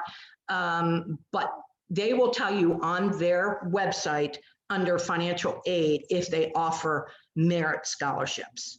Okay, what financial forms? We talked about this, I talked about it. It's called FAFSA, and again, on this handout, it's going to be there. I couldn't put everything in a slide, and you'll hear more about this because you can't file FAFSA until October 1st of the year that your child's going to school, or college. So you won't be able to fill out FAFSA until starting October 1st of 2022. Yes, that's right. Sorry. So I know I keep forgetting it. And you know what? I just take that back. I'm sorry. I'm a ding dong over here. October of 2021 is when you will fill out this form, and it's called Free Application Federal Student Aid. This is a form that every college requires if you want financial need help. And again, I put all this in the handout. That is the form that is required by every college out there if you want financial aid. There is another form called the CSS profile, and many schools are requiring that form. The FAFSA form doesn't take long to fill out because it's all based on your 1040.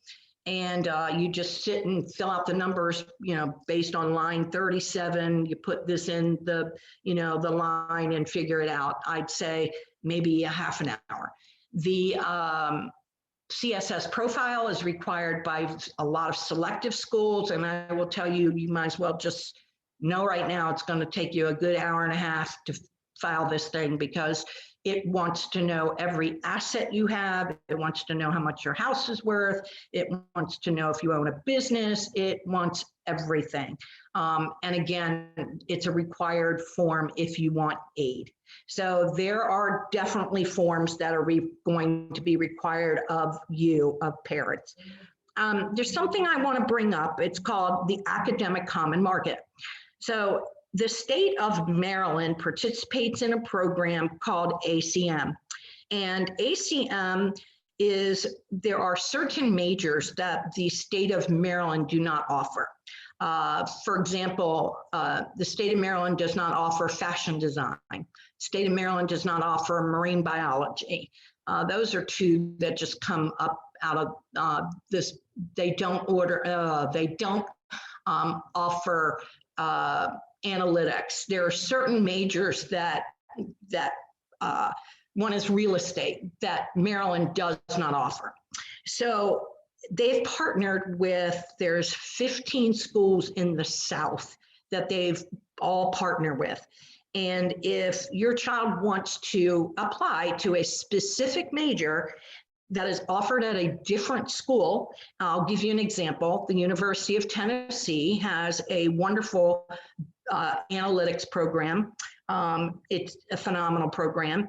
And if your child applies to the University of Tennessee and is accepted and they want the analytics program, they will pay in-state tuition for Tennessee. So instead of paying an out-of-state tuition, they pay in-state, which is a lot cheaper. In fact, a lot cheaper than Maryland's in-state tuition. So a nice benefit there. The University of South Carolina has one for real estate, and a lot of kids go down there for that. Florida has one. There are quite a few. I put this in the handout as well. You can find out about all the information through the Department of Maryland Higher Education. And if you Google academic common market, it will take you. So there's some really great opportunities if your child wants to go to a different school, wants to go out of state, and you're like, nope, you can only stay in the state of Maryland, but they want a really unique major. They will pay in-state tuition at that out-of-state school. So that's kind of a fun fact there.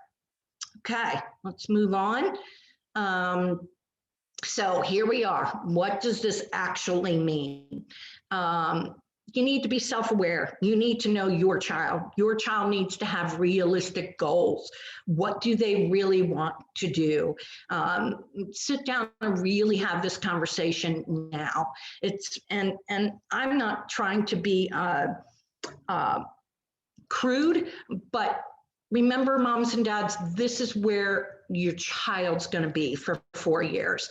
I have talked with many kids, and the kids are like, I don't want to go to that school. My mom and dad are making me apply.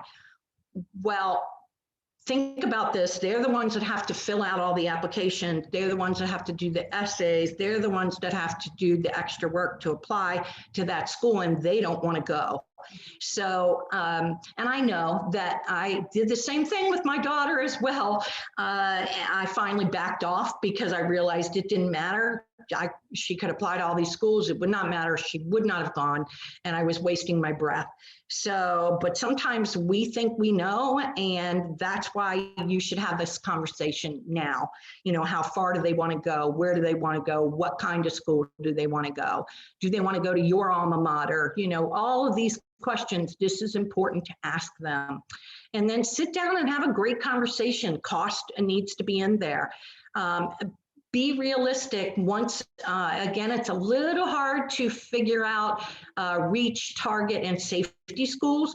I get this question a lot. How many schools should my child apply to? I think that's on the next slide, and I'll go through that. But you're not going to know exactly what a safety school is until they get finished their junior year. You might have an idea, but you're not going to completely know because colleges are still getting applications in for 2021. And they don't have their average GPA either. Okay, and just remember, it is a process. It's not something that's going to happen overnight. You can't make these decisions overnight. Plan ahead, get organized. I'm glad you're on the presentation. The more research you do, the more research your child does, the better you all are going to be. Okay, next slide. Yes, is there a secret to the black box? Be genuine. They want real people. The better your child knows themselves, the better they're going to have. And again, give yourself options. How many schools do you apply to?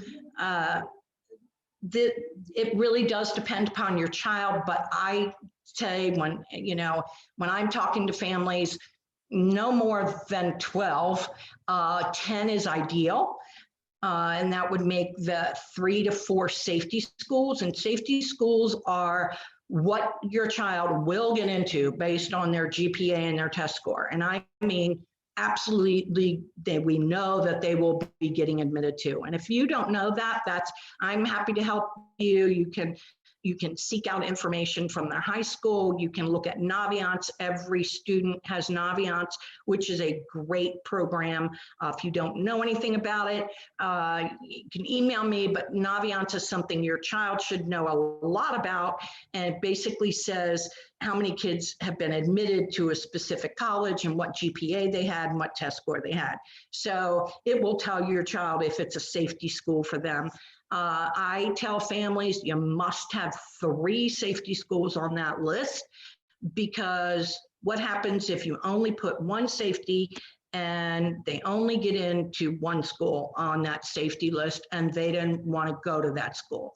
So it kind of really upsets your child to say, wow, I only have 1 school to go to. So I tell students all the time, you have to have 3 safety schools you like, that you will go to if you're admitted.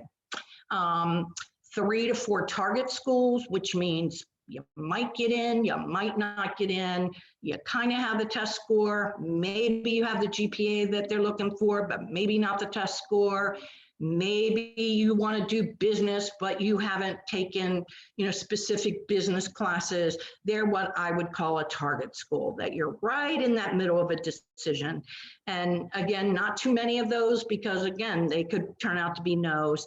And then reach schools, I tell family, I don't care what your child's GPA is. I don't care if they got a 36 or a 1600 on the SAT or the ACT.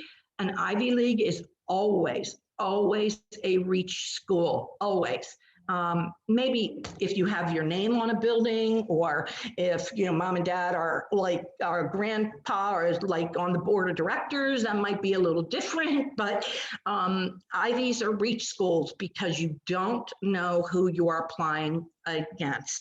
And if I just kind of explain to you Harvard's numbers and MIT's numbers were up 69%. That's a huge number.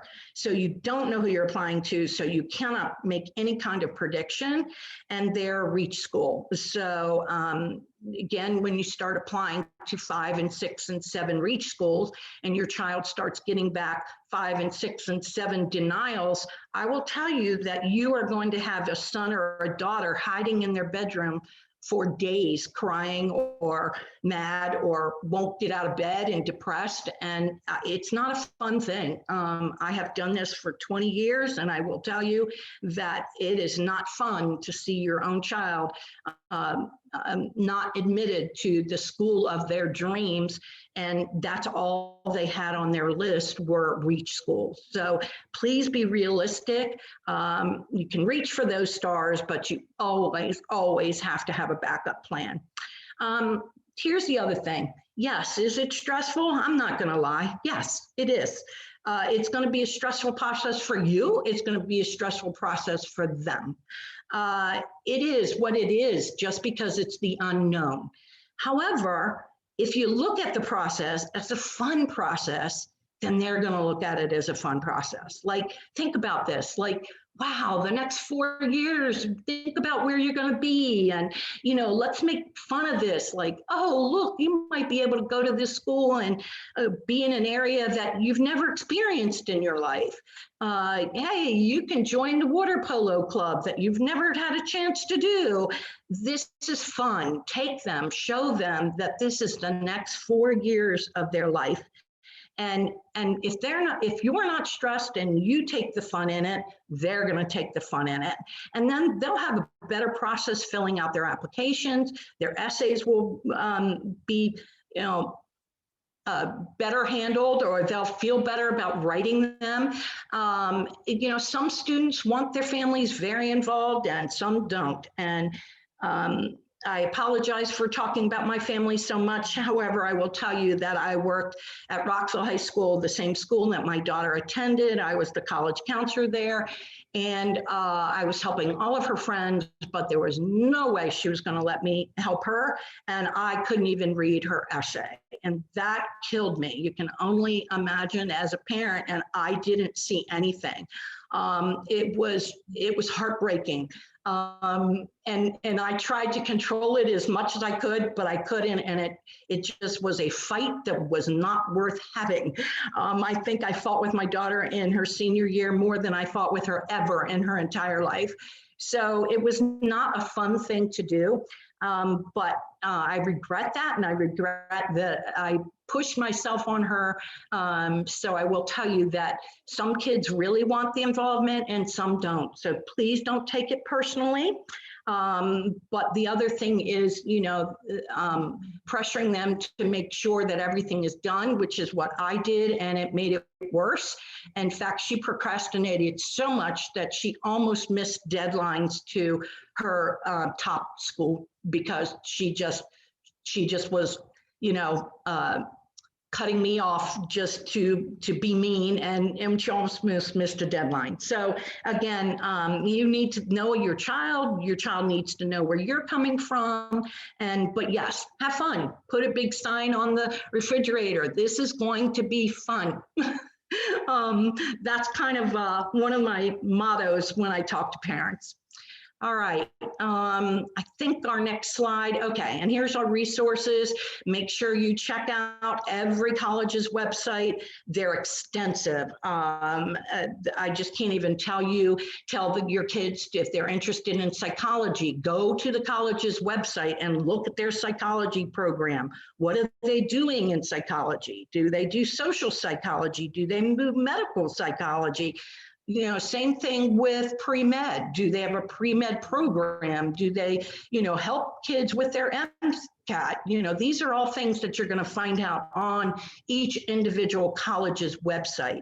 So do the research on that website. It'll give you a lot of information. Okay, the next thing is called a common data set. If I was seeing you in person, I would hand out a copy of what a common data set is. If you really want to know the secret, this is it. On the handout, I will tell you how to look up a common data set and exactly what it is. But you will Google, so Northwestern University common data set. You will get a link, taking you to their website. This common data set has everything. It will tell you every financial information about that college, how much they spend on faculty, how much they spend on building, their new buildings. Everything you want to know about finances, you can learn. Everything about how many professors they have, everything about having any courses they offer, how many degrees they give out. But the best part of the common data set is something called the freshman information section.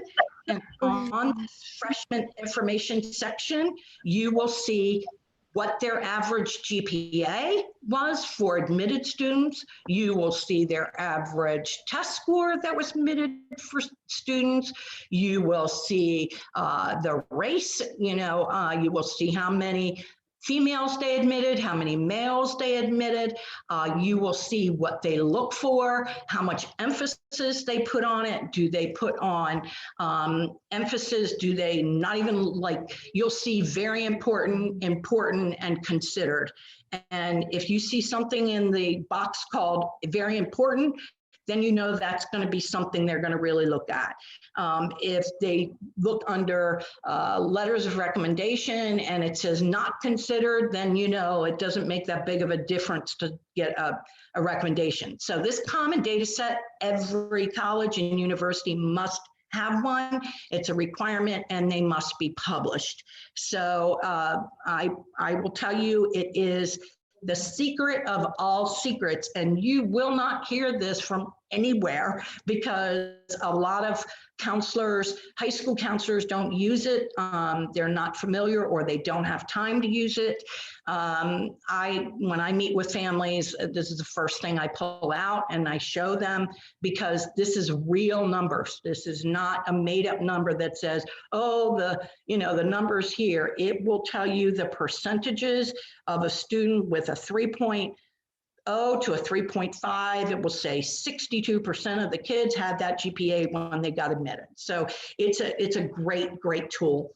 Naviance, I just talked about the tool. The kids probably don't like it, but it is a good tool. That net price calculator is on the college websites. Every college website has one. That will tell you how much money. Your FAFSA forecaster, again, is another resource. HECA is a higher education counseling association, and there's another one called NACYAC that's also on there, and then the Maryland Department of Education. So those are some really good resources for you. I also put in this handout that there are resources about college searches. There are so many search engines out there, but I kind of highlighted about 5 of them that I refer families to. Same thing with scholarships. I will tell you there are so many search engines out there, but some are good and some are not so good. So I have indicated which ones. There is, let's see, what else did I put in there? Oh, if your child wants to know what kind of major they want, I put that into learning about majors. I put financial aid explanations, the academic common market, and common data set. So a lot of resources on this online resource page that we're going to give you. Okay, and I think that's our last slide. So I will let you ask away and we'll get to your questions.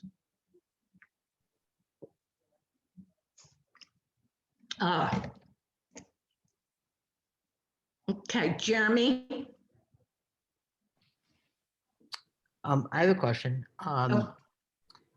It's Mike.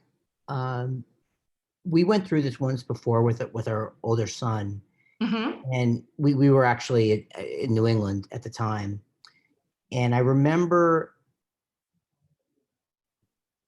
that it really had a lot, at least as explained to us, was that from the school, was that it was a lot less about comparing the student to a student in Connecticut or versus Delaware versus the 6 other kids from that specific school that are applying to the same school and where you are in comparison to them.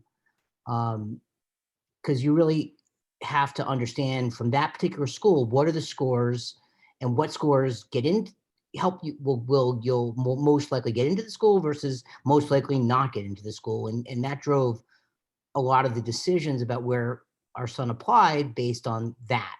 And I may have missed a couple of minutes, but I don't think you kind of covered that aspect of it. So you're asking like where your child went to high school that made more of a difference where they applied and being accepted than a child in Delaware. Is that? Well, not exactly, but it was more like you could look at, that common data set and say, okay, the average score was the GPA of 3.8 and an SAT of X, but that's an average of across the country, huge variance versus if there was 10, you look over a 5-year period from QO and you can look in Naviance and you can say, okay, the kids in Naviance with a GPA of X and a score of Y and Z, you can really tell, is the kid going to get in or not, unless they have some kind of exceptional talent or sports or whatever it is. You can be pretty reliable that way to predict where the student's going to get in. Right. That's why I love Naviance. When I'm working with students, it's the first tool that I pull out because it is based on the high school. So Quince Orchard High School is totally different than Wheaton High School. Whitman is totally different than Poolsville. Wootton's very different than Gaithersburg. They're all very different. So you're very correct. So what the numbers are from Whitman and how many kids are getting into a certain school versus what's getting in at QO is very different. So that's why Naviance is very important, because it is specific for that school. And remember what I said before, that colleges are looking, that's why that secondary school report and the school profile are so important, because they're looking at the child within the content of where they go to high school. So where they go to high school makes a huge difference, not in a matter of like, oh, I go to Churchill, I'm going to get into more schools. Not necessarily. It's, I go to Churchill and I didn't take one AP, then that's, and I took all honors classes. I have the same exact GPA as everybody else that took APs, but I didn't. I only took all honors and got straight A's. Well, that's not going to help this child. So even though they went to Churchill and they're sitting with a GPA of a 4.7, they didn't take one AP class, where I have this kid from QO that took really hard classes, did really well, got the A's, and has the same exact GPA. However, the content of the high school, that child did better coming out of QO than out of Churchill. So it's the content of the high school and what the high school offers and averages at that high school. So that's why Naviance is so important, because Naviance is specific for that school. Did that help? Yep, that helps. Okay, all right. Jeremy, do you want to go in and do questions, or how do you want to work this?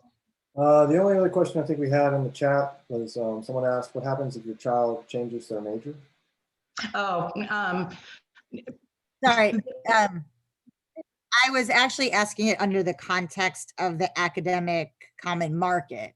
oh, So okay. when you were talking, what happens when they have a major and then they decide the second year they switch and you no longer get in-state tuition, or how does that actually work? Right, you get a bill for out of state, mom and dad. Yes, if they're in that program and that's what they signed up for, and they're getting in-state tuition from that school, and they change their mind, they're paying out of state. So it will never go back to in-state again. Yeah, I get that a lot. Parents are like, well, just go there and tell them I'm going to do business analytics and we're going to change our mind. Either they're coming home or you're now paying $50,000. So yeah, you have to stay in it. Did that help? Yes, thank you. Okay, yeah, sure. Okay, anything else? Let me see if I've got some other ones here, Jeremy. Okay, I have another question. Sure. I know it's probably, you don't have an answer, but maybe you have a more educated answer than I would, which is based on the fact that a lot of kids took a gap year this year. Does that mean that they're going to be applying as, you know, for incoming freshman class? And so there's going to be even that many more kids applying for next year? So that's a really good question. I get this all the time. So here's where it's going to matter. If a child, so let's say, okay, they're applying to schools now, the seniors that are applying, and in, you know, when they make a decision on May 1st, they're saying, yes, I want to go to the University of Maryland, but I'm going to take a gap year. Okay. So what does that do? Well, the college reserves that space, still reserves that space as if that child was at their campus. So that spot is gone. So when they come back the following year, that space is already in that other class. It's kind of hard to explain, but it's not going to hurt the child that's applying. Does that make sense? So if they have deferred admission. So let me just say, so that makes very clearly what you just said, I understand. I guess the question is, because of COVID and maybe a dramatically larger number of students that are doing that, are the colleges going to still do that?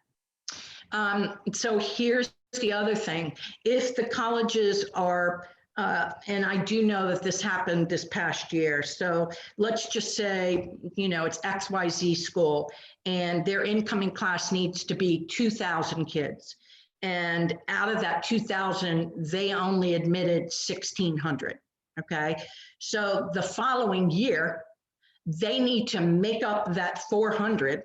Mhm. So now they're going to admit 2,400 because they have to make up that 400 that they didn't get, plus their 2,000 that they always need to take. Got So, it really is not going to hurt the kids. I always get that question, and children and families are like, yeah, but I'm going to be competing with everybody else. Yeah. Well, not really necessarily, because they're going to have more spots because they didn't have the enrollment that they need. So that means they're going to increase the amount of kids they accept. So, Okay, yeah. that's helpful. Thank you. Yeah. Any other questions? Was there something that I did not cover that maybe I did a lot of talking, I know, and a lot of information that I gave out, and I could sit and talk about colleges all day long, but I know after a while it gets redundant. But I want to make sure that all of you had your questions answered and what you're looking for. Okay, well, if you do, again, you can reach out. My name is on there. My information is there. You can reach out. The other thing that I will tell you is, and I love doing the boot camp only because I just love working with kids. But I did the boot camp when I worked at Wooten for, I don't know, I worked there for 15 years, and I think I did it 14 out of the 15. And I will tell you, it eliminates so much stress for this process. But some kids like it and some kids don't. But whatever it is, if you've got questions, happy to help you. You're welcome to come in, make an appointment. I'm not pushy. You're not going to get 42 emails from us that says you have to sign up for something. If you want the service, we're here and happy to help. And I appreciate y'all coming or listening to me for the last hour and a half. And if you missed something, just let us know.